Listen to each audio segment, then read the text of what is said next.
Good evening, and welcome to 7 Stories Up, The Storm We Made by Vanessa Chan with Qian Julie Wang.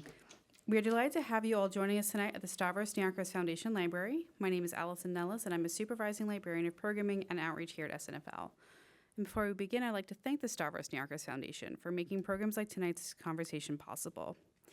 And I would like to remind you, if you don't already have a library card, it's easy to get one by visiting any of our information desks throughout this building. And I would like to encourage you to visit the New York Public Library's website to take a look at upcoming 7 Stories Up programs just like this one.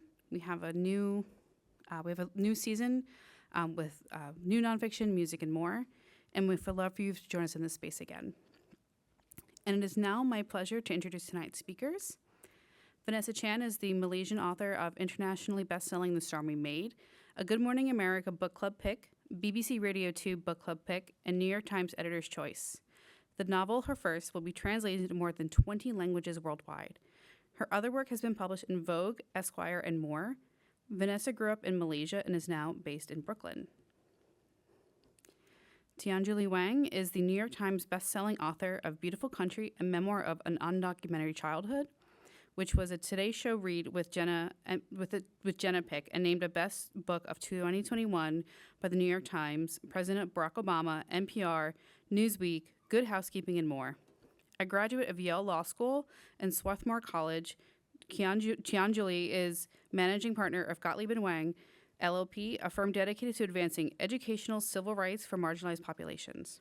Her writing has been published in major publications such as the New York Times, the Washington Post, the Atlantic, and more, and she's appeared on the Today Show, NBC, PBS, and NPR, and among others. She now lives in Brooklyn with her family, and I'd like to welcome tonight's participants. Thank you for that kind introduction. I also wanted to add to that bio that it was Vanessa's birthday just 2 days ago. So everyone could wish her a happy birthday. Thank you. And I want to thank everyone at the library for having us.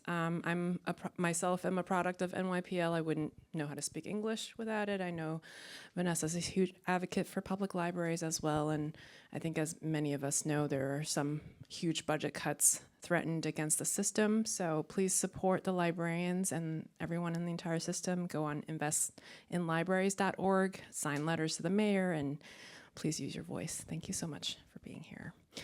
So Vanessa's going to start off with a reading, and then we're going to talk for a little bit, and then we'll pivot to audience Q&A in about 45 minutes or so. So start thinking up your amazing questions.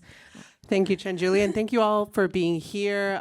There are many things you could be doing on a beautiful Thursday. It's a Thursday? A beautiful Thursday. You could be outdoors, but you are choosing to be indoors with the two of us, so I'm very grateful for that. For those of you who are unfamiliar, I wrote this book, The Storm We Made. It came out in January, and it's now June, so it's been about 5 months. And I don't know if there are any writers in the audience, but if you have published a book before, there's this joke that it's a reality, that you are emotionally dysregulated for the month before to the 2 to 3 months after because you're just full of anxiety because it's your first book. But you're meeting me 5 months in, so I am in a great place. I'm a calm and wonderful version of myself, so I'm very, very happy to meet you in this form.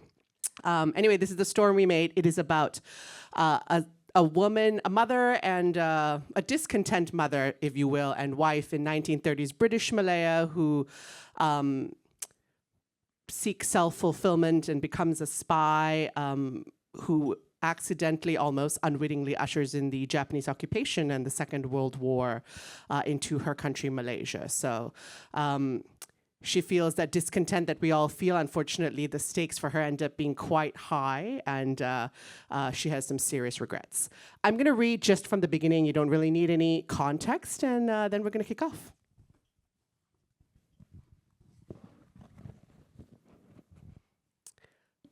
When the Japanese first arrived 3-ish years ago, Cecily, her husband, and their 3 children had been one of the families to line up outside their house and wave at the military convoy, a welcome party.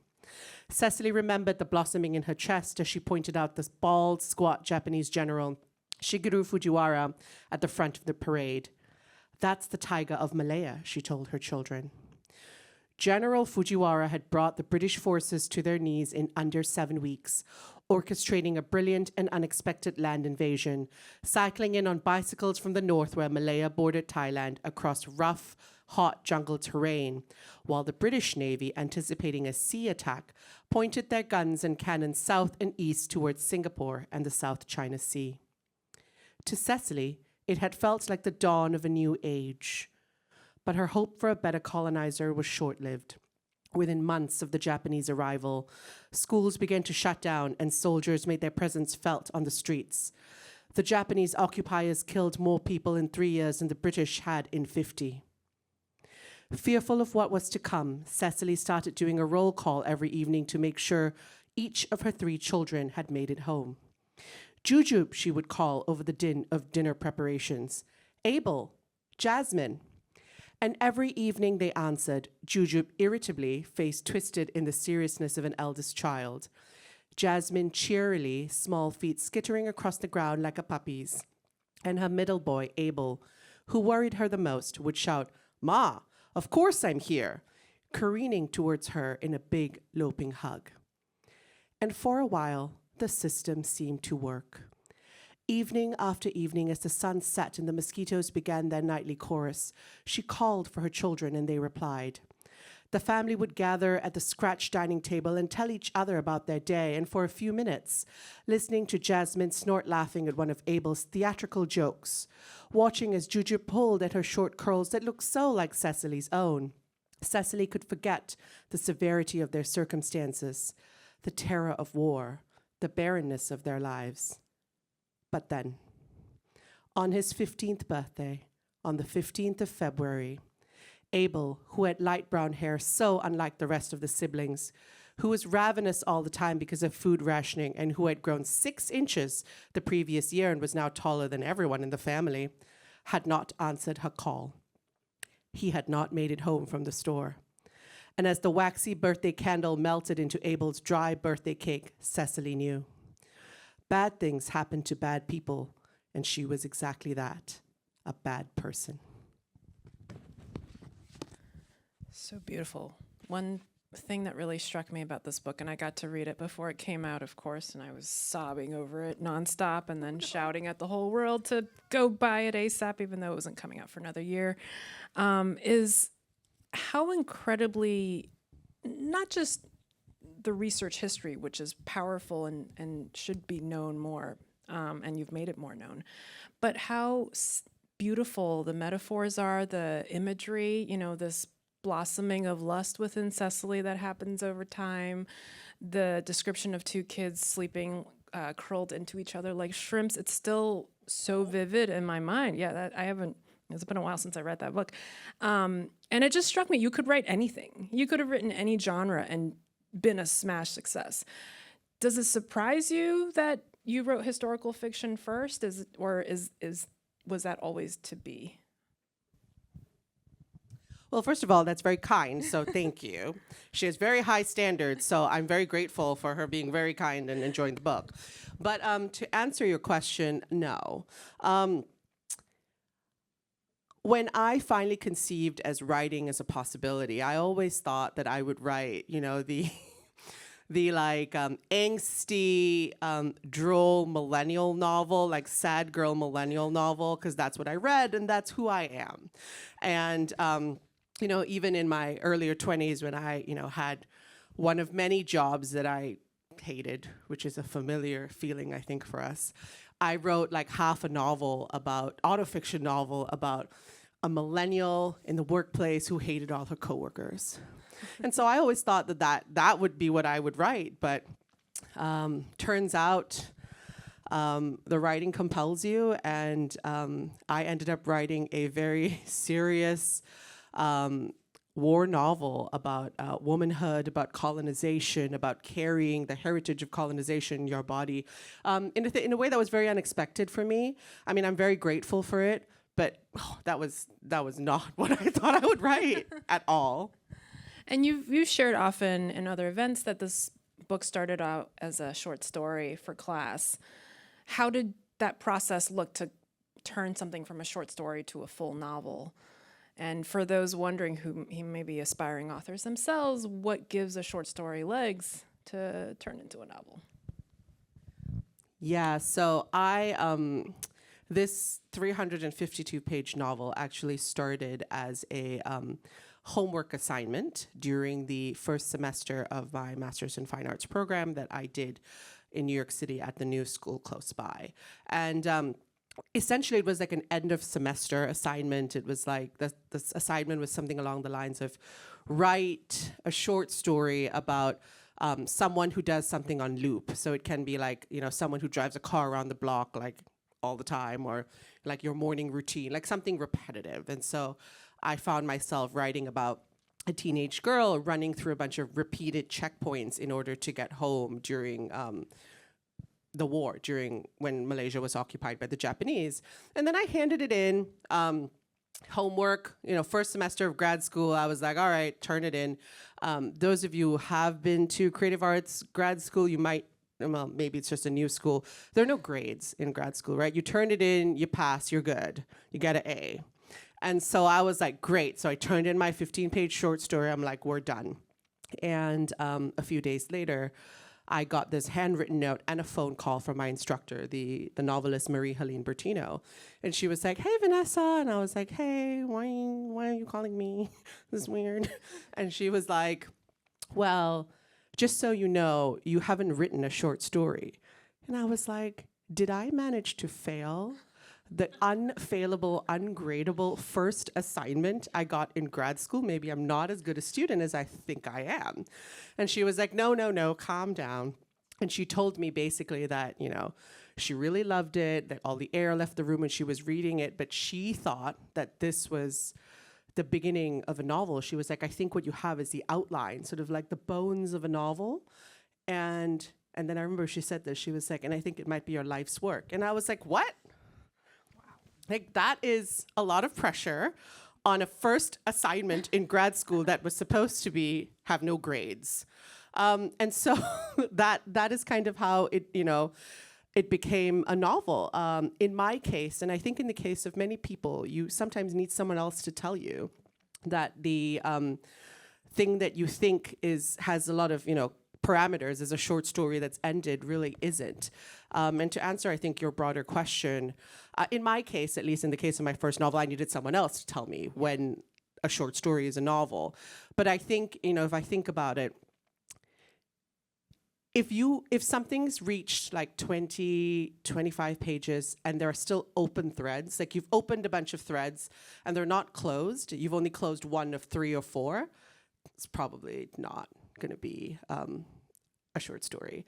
I have been the Marie to me to our friend Gina, where I was like, this thing you're writing about an octopus and her missing father, which ended up being her first novel. This is not a 30-page short story. Go, you got 200 pages more to go. Sea Change by Gina Chung. Go buy it or borrow it from the library. Highly recommended. That's great advice. And then from there, did you spend your time developing this into a novel, or did you go write droll millennial stuff before finding your way back? I mean, what did I do? I think I did start writing this sort of a little bit, and this was at the end of 2019, and then it accelerated for me in the early part of 2020 because the world shut down and had nothing to do. So I was like in this apartment. Do we remember, those of us who were in New York City in early 2020, when, if you stepped outside your house and breathed, you would die. That was the narrative, right? And so it was really tough. And so I stayed in and I wrote, and you know this, and I'll tell you this, but during that time, there was obviously the larger gloom of the world. There was a lot of collective grief, but I was going through, I think, my own personal grief. My mother and my uncle died within 2 weeks of each other, one from COVID and one from a long illness. And this was all happening in April 2020 when, again, those of us who are in New York City remember there was an open morgue in Central Park. It was not a good time. And it was not a good time for me to be someone trapped in an apartment, unable to be with my family who I'm really close to. So I kind of poured it into this book. This book was the reason that I sort of had reason to wake up every morning and give myself a routine and throw some words on a page and let out that like proverbial scream that, I couldn't let out because I had I couldn't go anywhere and I couldn't be with my family. Yeah, I think the only good thing that happened in 2020 was I met Vanessa on Twitter. We were we both met complaining online. about sexual harassment in the corporate workplace, of all things. But yeah, knowing that about you and then reading this book also deals with a lot of sad, tragic themes. Really bad things happen to good people. And I don't know how you wrote it against such tragedy yourself, and especially one of the most beautiful threads in this book is motherhood and becoming a mother and this relationship between children and moms. How did you sort through all that while processing your own grief? It's actually really funny because the mother character is kind of what I used to process my grief, but not in the way that you think. Like I didn't put my mother into the completely unhinged mother in this story who becomes a spy and betrays her country and her family. Like that is not my mother. My mother is a pretty chill person. Rest in peace. But, I mentioned I was writing this book, during most of 2020 into 2021. And when I first started writing it, what I didn't say earlier is this book is 4 point of view. So there's a mother and there's her 3 children aged between 7 and 17. When I first started writing it, this novel was from the perspective of 3 children, aged between 7 and 17, kind of living through the war. And that's fine, right? But the thing about writing children, those of us who are writers know, and even readers, is that they have less agency than an adult. So a lot of stuff happens to them. And so it was really very sad because they were living through the war and didn't have a ton of agency, as characters to rise beyond it. And that's fine, right? There's space in the world for narratives like that. However, me personally, trapped in my home, mother, passed, pandemic looming on, I was like, this novel is too sad for me. I want to wake up every morning and write it, but it is getting too much. And so I decided, well, I am the master of this universe. I am the master of this novel. And so I created a mother character who gets to run around and make irresponsible decisions and have the agency that I thought I didn't have at the time. I made her a spy because I like spy books and spy TV. And I was like, if it doesn't work out, it's fine. It's just a fun experiment for me. I'm a writer. I'm the master of this novel. I can take her out later. And then lo and behold, she became the center of this novel. And now when publishers pitch this book, they're like, this is a novel about a woman who changes the world. And I'm like, well, she was my little experiment that I put in the pandemic so that I could keep writing this book.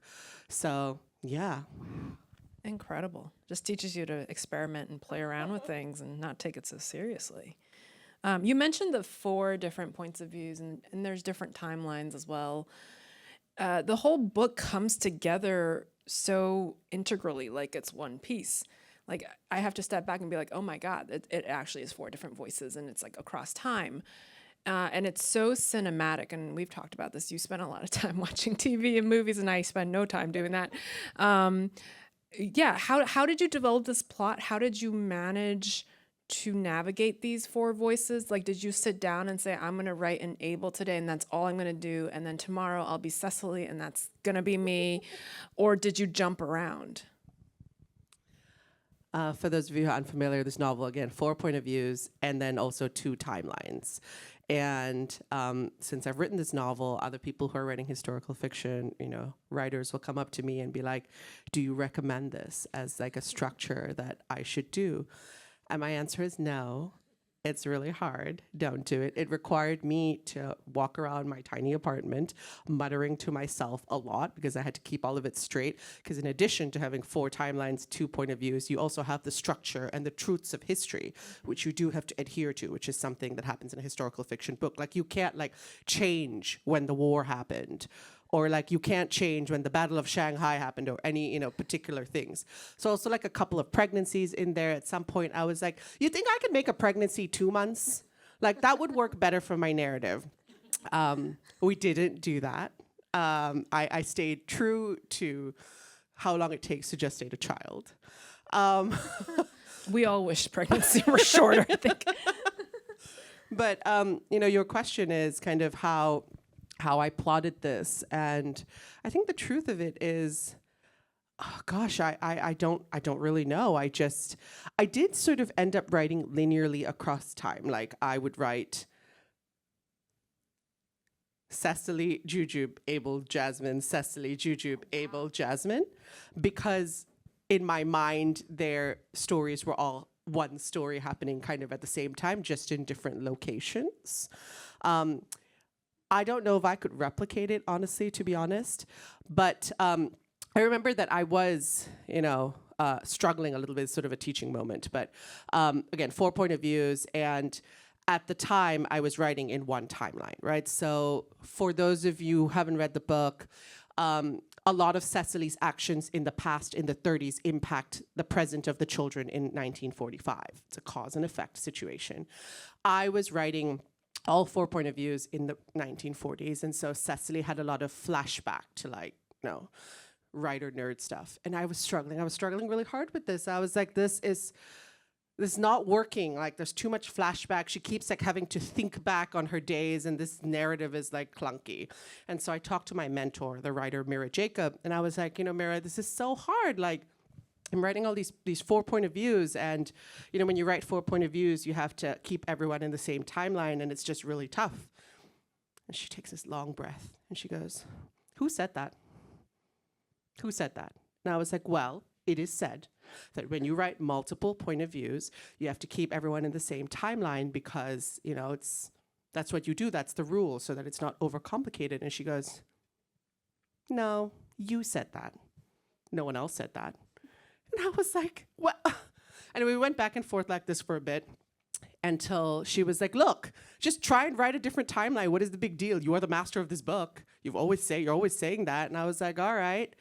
So I did, and she was right, and this book needed to be in 2 timelines. But again, I think sometimes the moral of the story is you need people to drag you out of your own parameters that you create for yourself, rules that are not real. Yeah. So did you always know, though, where the plot was going? Like, are you a person who plans it out, or are you just going with... I'm a combination of what is called a plotter and a pantser. So plotters are people who outline, and pantsers are people who fly by the seat of their pants and sort of just write as they go. I kind of write as I go, and then I reach a blocked point, and then I outline the next couple chapters, and then I continue writing as I go. And then I outline again, and then it doesn't work, and I have to abandon my outline. So I'm a little bit of both. So no, not always. Okay. I knew... Well, these are a lot of spoilers. I knew that there would be a situation where there's a secrety sister situation. I'm not going to say anything else. Said too much already. I know. But beyond that, I was like, I don't know how it becomes that way, and I had to write into it. All right, we'll stop doing spoilers now. Yeah, no more. No, we're not going to talk about plot anymore. So how did that work on top of the historical research? Did you research everything in one go? And the other aspect of this is, World War II, everyone in the universe has read and talked about it, but only really on the Western Front for the most part.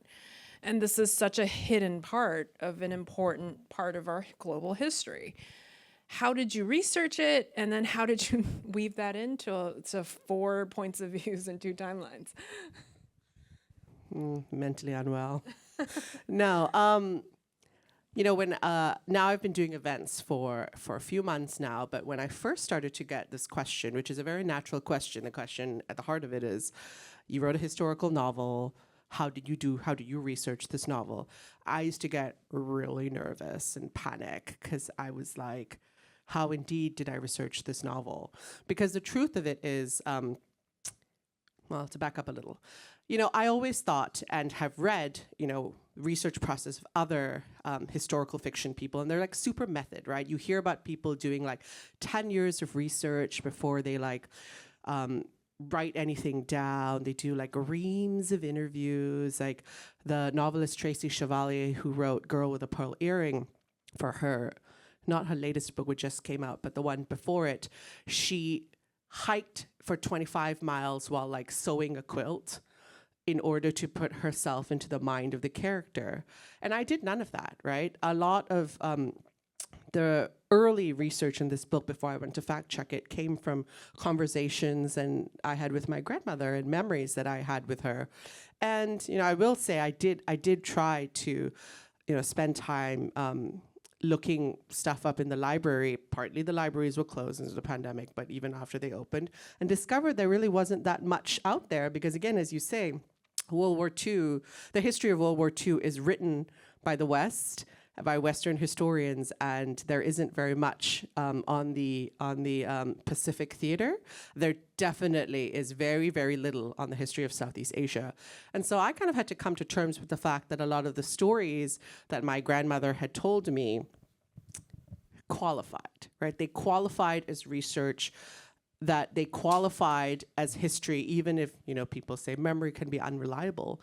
Because what is history if not the stories that we write down, that people tell us, that we put down on paper and then send out into the world? And so I had to do that, come to terms with that, and that is kind of how I initially researched this book. Eventually, I was able to fact check some of it with archivists, with librarians, with my father, who's like a big history buff and also one of those annoying people who points at the TV and tells the TV when he's watching period dramas what's wrong. These car rims did not exist in the 50s, and that is not what a suit would look like in the 70s. And so since he's that guy, I was like, it's time for you to put your pedantry and mansplaining to good use and fact check my novel. So there are purposes to actually, guys. But actually. I want to pivot a little bit and talk to you a little bit about you, because you're a fascinating individual, and I'm sure everyone here wants to hear more. So you had a whole career and life in tech before you became an author. Would love to hear a little bit more about that trajectory. And then the book end to that question is, if you could not be either a PR person in tech or an author, what would you be? So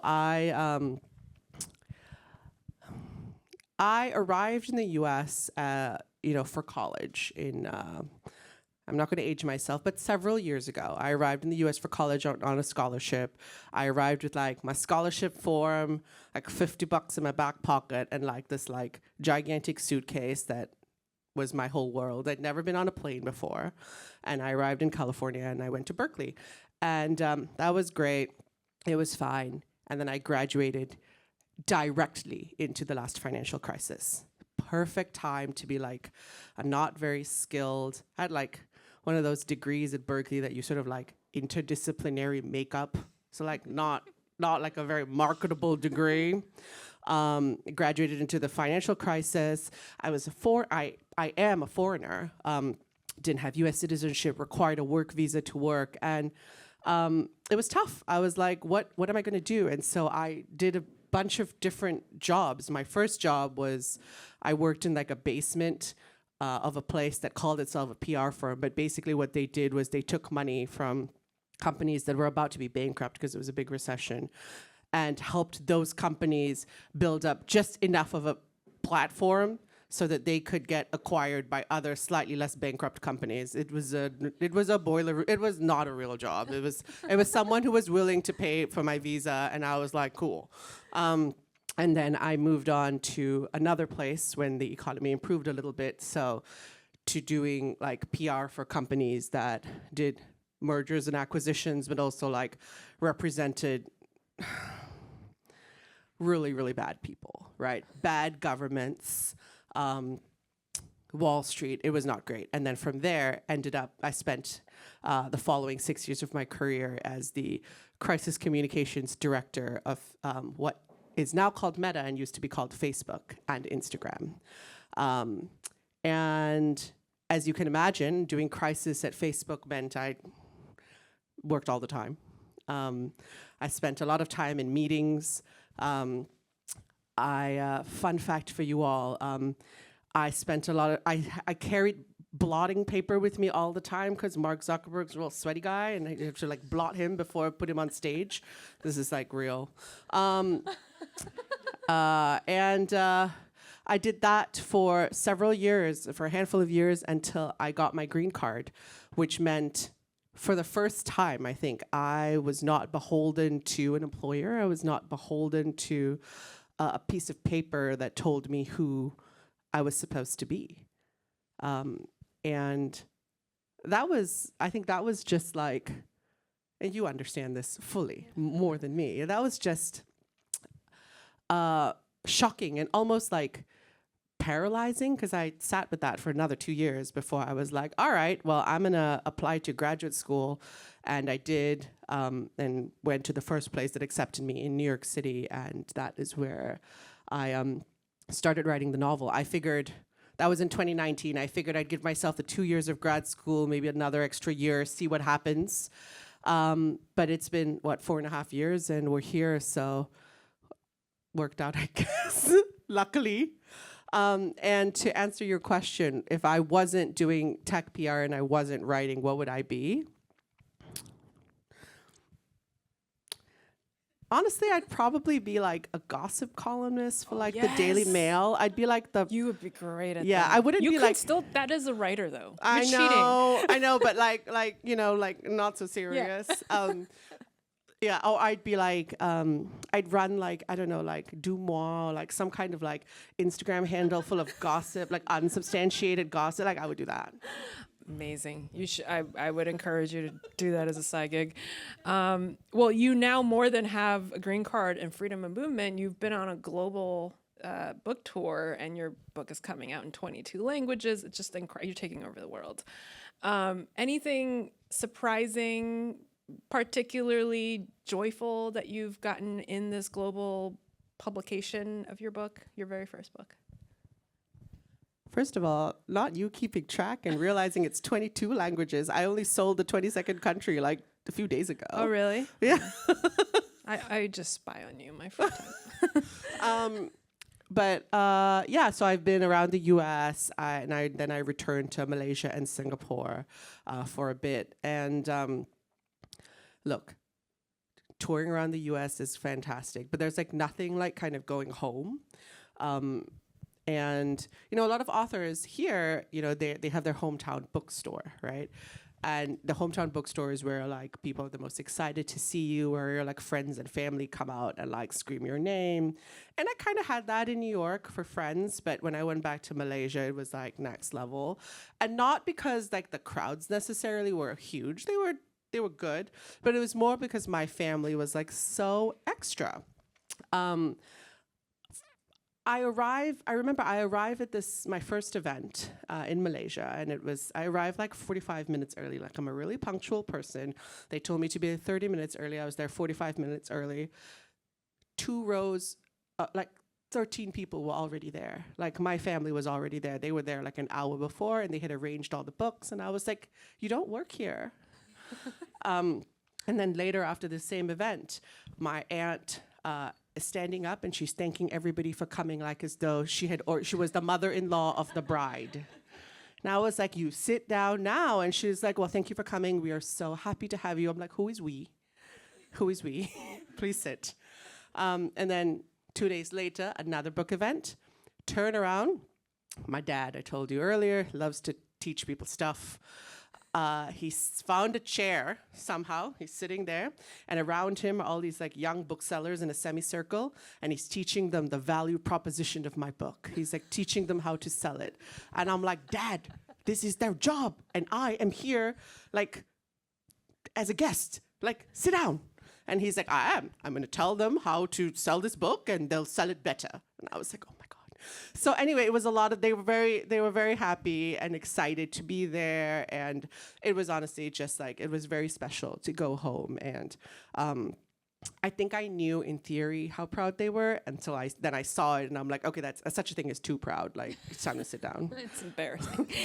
Oh, that's so special. Were they surprised that you became an author, or were you a kid who wrote and read a lot and hung out in libraries?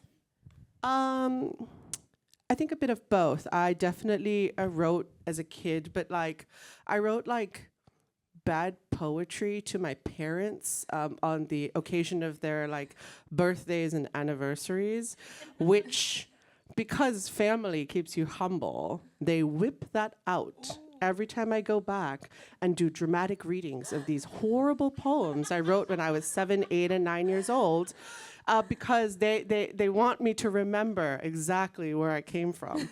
And actually, and so that there's those the poems from when I was 8, but also I went back to this another event, and my friends from high school pulled out this like horrible flash fiction that I apparently wrote for the like school paper magazine thing that I had forgotten about, and like read it on the stage. I was like, oh my God, very embarrassing. So yes, I did veer towards the literary as a child, but I wasn't obviously very good at it. Hilariously, when I was young, my dad asked me, I think when I was 6, what do you want to be when you grow up? And I was like, a nun. And he was like, what? I realize now that that was just me saying that I wanted to have a life that belonged to me and wanted to be beholden to no one, specifically no man. And now I've grown up and realized you don't have to be a nun to do that. You can just like be single. Anyway, I went on a tangent. The other part of your question, tangent. the other part of your question was, libraries. Yes, so libraries were my first babysitter. Libraries in Malaysia are, as they are everywhere, incredibly underfunded. Some libraries are just like a shelf in a room and a table fan. But I spent hours in them because when I was younger, we didn't have a ton of money, and my dad would have to take the one car we had. Malaysia is a car city. It's better now, but public transit when I was growing up in the 2000s and 90s was not good. And so my dad would take the car to work, and so my mom would be at home and stuck, and she'd have all these things she needed to do. She'd have these like little kids with her, and so she would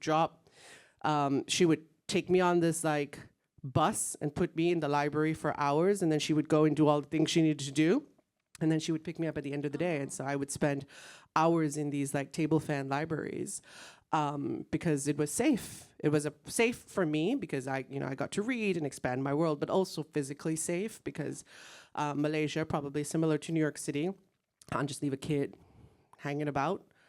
They get lost and trouble ensues. So library is my first babysitter, and I'm very, very grateful for them. So, right to the mayor. Yeah. Libraries need funding. They are a space and a haven for people who need a space to be in the day when there's nowhere else to be. They can be.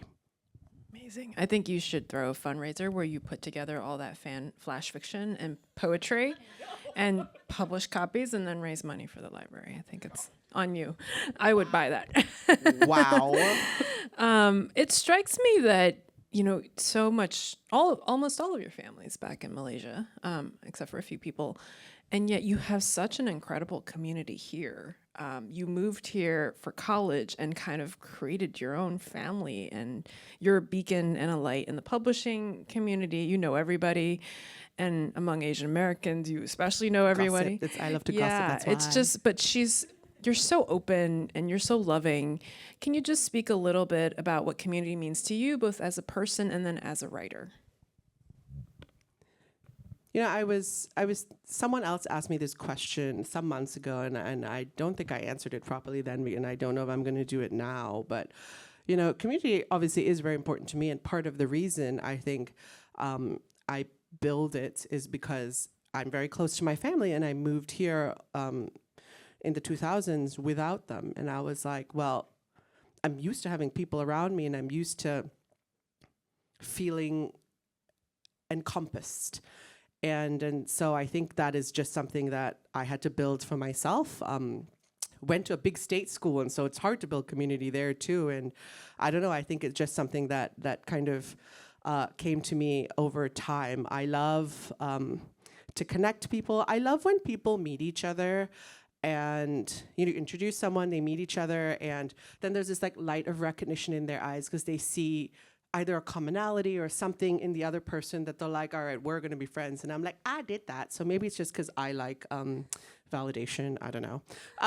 But beyond that, community has been so important to me on this book tour. I'm going to go on another tangent. Forgive me. So I was watching earlier I haven't actually watched the new Bridgerton season 3 yet. However, I have been watching a lot of different videos and TikToks of like Nicola Coughlan and Luke Newton on their tour. And everyone's like shipping them and think they're together because they're like, are so friendly and intimate with each other, and they always grab for each other's kind of hand, like in like crowded situations. When like one or the other is feeling anxious. And I remember thinking that that's not necessarily romantic, which is what everyone wants to believe. Maybe they are romantically involved, I don't know, but that's just like them reaching for community. And I feel like in the course of this book tour, you know, I have needed my community so much, and people like Qian Julie, I'm gonna cry a little bit now, but people like Qian Julie have been like my anxious hand grab, like during, you know, large crowds and situations where I feel unfamiliar. Metaphorically, because usually I just immediately text her and be like, girl, what is this? And you know, I've just had to reach for people, and I feel like you can't do this book thing alone. Writing is so lonesome that you know, when you want to put your work out in the world, I think you need other people there to kind of like make sure that you don't fall apart while you're doing it. So, Oh, you're that for me too. So, very much mutual. I think we have room for one more of my questions, and then I'll turn it over to you guys. So, start thinking up your questions. This is your penultimate book event, as you say, although I think you're going to be sucked into more. She has another reading next week at Pete's Reading Series in Brooklyn. You should check that out. What are you most looking forward to after this whole storm, pun intended, is over? you know, I alluded to it a little bit earlier, but there are, you know, when you write a book, it's like 2 jobs, right? Being a writer and being an author are like 2 completely different jobs, you know. As writers, at least in my case, like I'm a very unglamorous writer. Like I like put my hair in a high ponytail. I like wear like a really tattered bathrobe. I write in the dark, hang out with my imaginary friends, and like, you know, I'm like a cave troll, right? Like just in the dark, like all by myself, muttering to myself. And then there's authoring, which is like you got wear nice clothes, you gotta like shake hands, kiss babies, sell your book, like gesture, use your hands to speak. You know, and it's 2 different job descriptions, and both of them are incredibly rewarding. Meeting readers is incredibly rewarding, but I think I am most looking forward to going back to like the cave troll part, like the hiding in the dark and like creating like essentially magic out of thin air, out of like the madness in my brain, and like translating it to the page is like super magical. I love it. And I am really looking forward. I've kind of started writing something new, and I'm looking forward to having time this summer to spend more time with that new imagination that's like been popping up. I think all of us are probably unglamorous writers. I mean, maybe somewhere in Paris there's a very posh woman smoking cigarette at a cafe and writing, but most of us are in bathrobes with messy hair and crusty eyes. It's just how it I goes. always wanted to be that person that like that wrote in a cafe in like a beautiful outfit and like met the love of my life, or like fighting for like a charge point, you know. But like that's never gonna happen because I like love gossip too much, and when I'm in a cafe, all I want to do is listen to everybody else. And then I drink coffee, need to pee, and I'm just like, this is not conducive. Yes. All right. Anyone else? Anyone have any questions? Want to be the first? Not in the back there. Hi. I was just wondering, I have not read your book, but you weaved such a like vibrant, lack of a better word, interesting narrative tonight, you know, both of you discussing the novel. Would you ever consider using your writing magic in other mediums, like, I don't know, video game? I don't know. I'm just saying, I'm just throwing that out. But I mean, would you ever consider that? It's funny that you say that because a few events ago, someone said, you should try stand-up comedy. And I'm like, I do not have thick enough skin for that. You know, I think you're asking, like, how would I use, you know, words in different ways? And I think right now I'm very content to, like, write fiction. But I think, you know, Qian Julie and I also try to use our words for good. For things that matter, causes that matter. and we'll see. Maybe eventually, if this has the luck of being adapted, maybe there's something there. But for now, I think I quite enjoy hanging out with my imaginary friends and making fictions.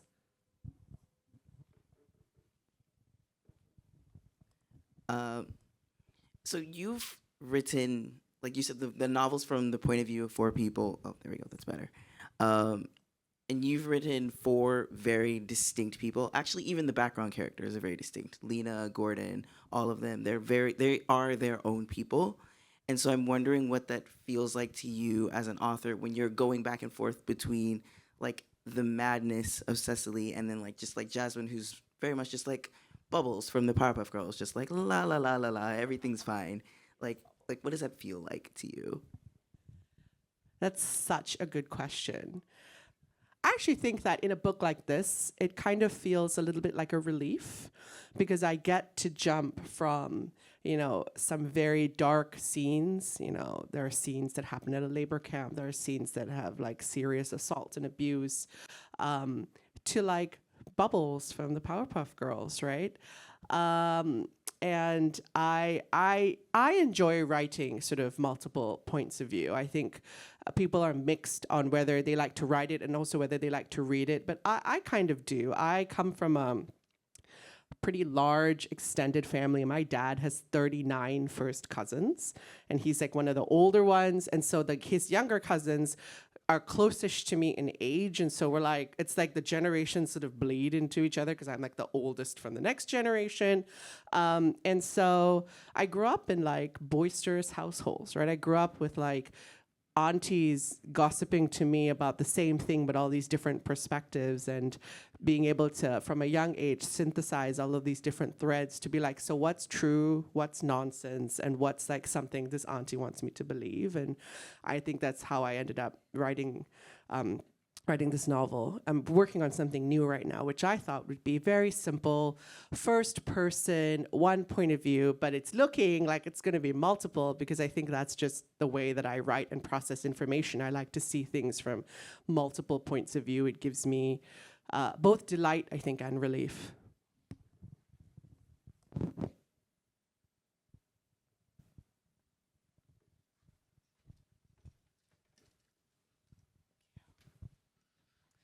Hi. I have a little bit of a heavier / more personal question. I know in both of your books, right, there's a lot of heavy themes of loss or challenges, especially for kids, and violence, and just a lot of injustice in general. And we know that's also what's happening right now in the world, right? There's just locally in our city, there's so many refugees, so many asylum seekers. Libraries funding's gonna get cut more, or like even internationally, right? We know there's so much violence and death. So and recognizing, right, stories have the power, or narratives have the power of changing people's perspectives and convincing people of seeing different things. But I'm just wondering, and with so much continued heaviness and continued injustice in the world, how do you both kind of keep having hope and continue to do things like advocate and continue to write when sometimes it feels like there's no hope, right? Because I've signed so many letters to the mayor and like called so many representatives, right? But things take a lot of time to change. So just wondering if you could share some things that you do to continue and keep hope in our sometimes very sad world. It's a really good question. I think what you described are like larger sort of macro existential crises and gloom, which is true, and sometimes it can feel really, really hopeless, and it feels like our single voices like aren't moving anything forward, right? I think for me, the way that I am able to sort of stay optimistic and keep joyful is I am focused on changing the macro, but also in finding joy in the micro. And I talked about my friends and my community and just like spending time with people that I love, and realizing that I think the small moments sort of add up for me, and keep me optimistic and optimistic enough to do the larger work that needs to be done.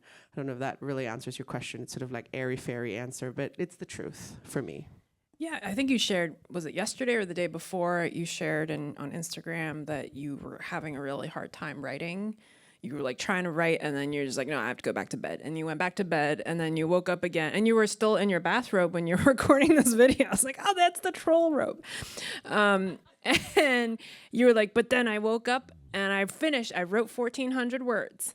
Like I did it and got to celebrate every win. And that's kind of how I think we all have to do it. Like there are days when I write 2 words, like the ant or, whatever. I was like, I got 2 words down, only, 5 letters, but it's something. And I think those little grasps at joy and success and accomplishment keep me going. But yeah, there are a lot of days in my office, especially my work in the law, where my head is on the desk and I'm like, this is hopeless. Like I could work every single second for the rest of my life and not fix even like 1% of all the systemic problems. And I guess I can't look at it like that, because if everyone looked at it that way, then we would get nowhere. But if each of us do 5 letters a day, like 1,400 words a day, then we're getting somewhere. And I think I'm fortunate too in that I have 2 avenues. When I get really angry, litigation is a great place to put my anger constructively. And I get to work with youth and children a lot, and that always gives me hope. When you talk to a teenager, a college student, a little kid, and you see things through their lens, as you've tried with your book, right? You're funneling through innocence and hope.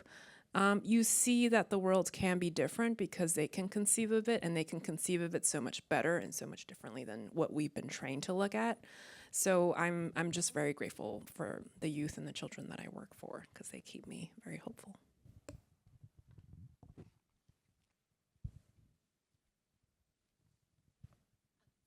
Hi, kind of piggybacking off that, I kind of had a similar question. So I read both of your books, loved both of them. They're just so raw and piercing.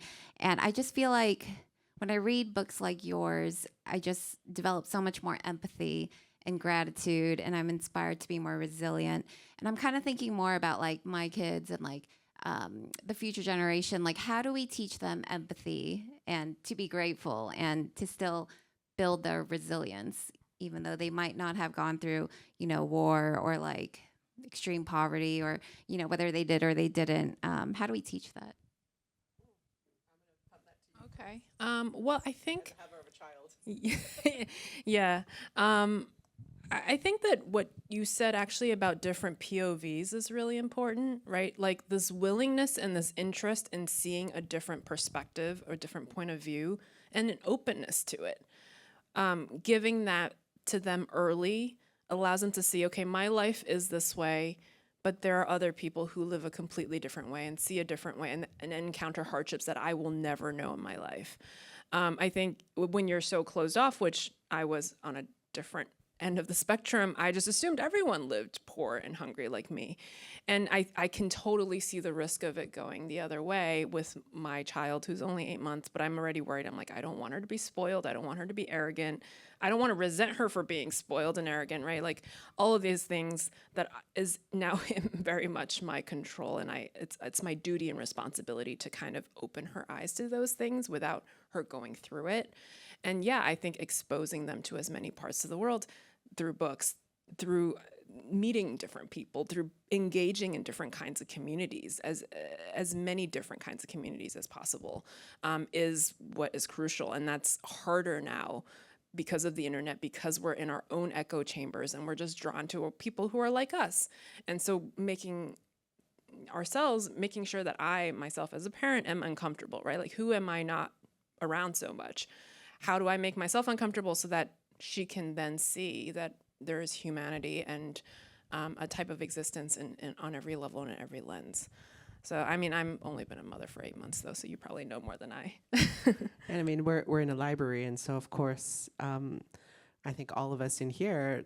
Well, I used to travel the world from my like little orange terrace house in Malaysia with books, and so I think books for me are always going to be a resource for education and just for, again, perspectives that are different than my own, than their own, and just a way to like see the world. And you know, I'm going another tangent. I've been on tour for a while now, and this is going to sound like a story that is going to like end badly, but I promise you it doesn't.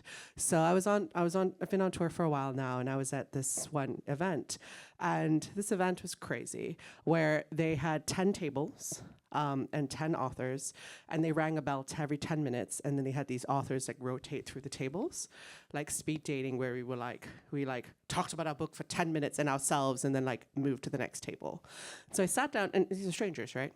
And I sat down at this one table, and this lady goes, "So, why should I, as a woman from insert state that is nowhere near here, read about this book that has nothing to do with me? Pitch me."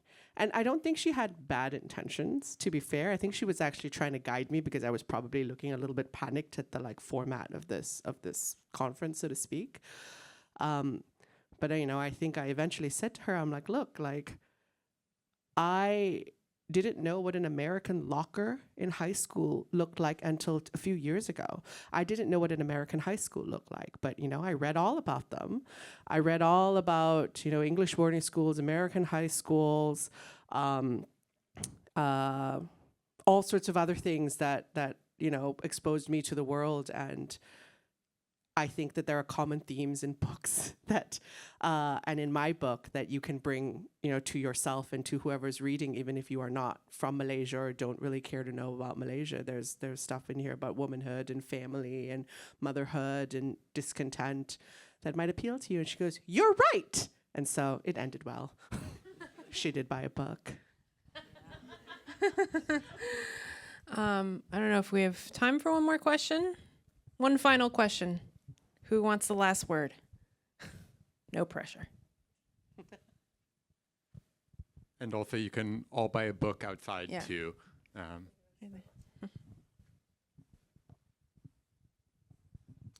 I have maybe a silly question. I'm just curious what language you both think in.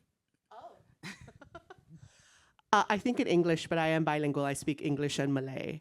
But English is my first language at home, but I did all of my schooling in Malay. So actually, when I first got to the US, who was always a good student in Malaysia, was like a straight C student for the first 2 semesters of university, because I didn't know any of these concepts. Like, I didn't know like supply and demand in English. And so that was a struggle.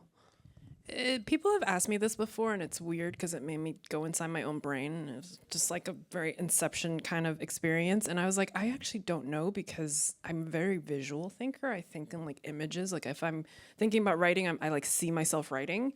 And so I had to really parse it. I'm like, I think in English. But then my husband said that I talk in my sleep in Chinese. You really? Yeah, people ask me what language I dream in. I'm like, I don't. It's very visual for me. I'm going to assume English because that's my primary language now. But my husband was like, no, you definitely like shout in Chinese in your sleep. I don't know what you're shouting at, but you seem very into stressed. a Chinese auntie in your sleep. So I guess Chinese on some like very subconscious level, there's stuff that I can't access in English. But thank you for ending on that fun question. And thank you so much, Vanessa, for this gift of a book. You guys should all buy it, read it, share it with the world. It changed my life and how I view global history and childhood and innocence. So thank you for spending time with us. Thank you for doing this with me and for your friendship. And thank you all for being here, for spending time with me. Thank you to the New York Public Library and Stravos New Yorkos Foundation for setting up this beautiful room.